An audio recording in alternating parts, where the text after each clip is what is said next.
On fait des fautes, mais on se soigne. Tous les jours, un comprimé audio effervescent pour améliorer son français. Comprimé numéro 46. Le participe présent après le verbe aller. Correctement, tu accorderas. Pour aujourd'hui, un presque demi-comprimé, tellement il est inoffensif. Pour une pathologie néanmoins de plus en plus courante, celle qui consiste à accorder le participe présent qui suit le verbe aller avec le sujet de aller, ce qui constitue bien entendu une erreur.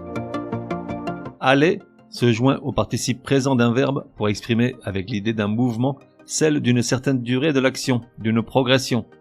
Mais voyons voir ça avec un exemple, ça va te paraître tout de suite plus clair. Martine part 15 jours avec ses copines. À l'approche du départ, la joie de Patrick va grandissante. Non, grandissant n'a pas à s'accorder avec la joie, elle va donc grandissant.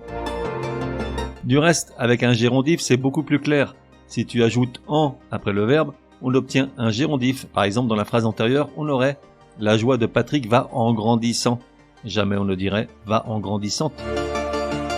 Attention toutefois à ne pas confondre avec l'emploi d'un adjectif après le verbe « aller » qui se termine par « en ». Exemple, en montant dans l'avion, Martine va riante et haletante.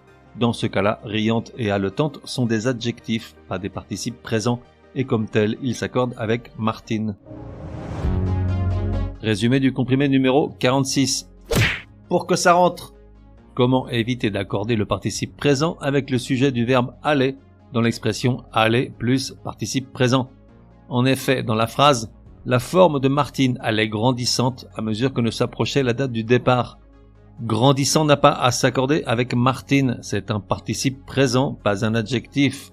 Pour ne plus faire l'erreur, tu peux intercaler en entre le verbe aller et le participe présent pour obtenir ainsi un gérondif invariable. Exemple, la forme de Martine allait en grandissant.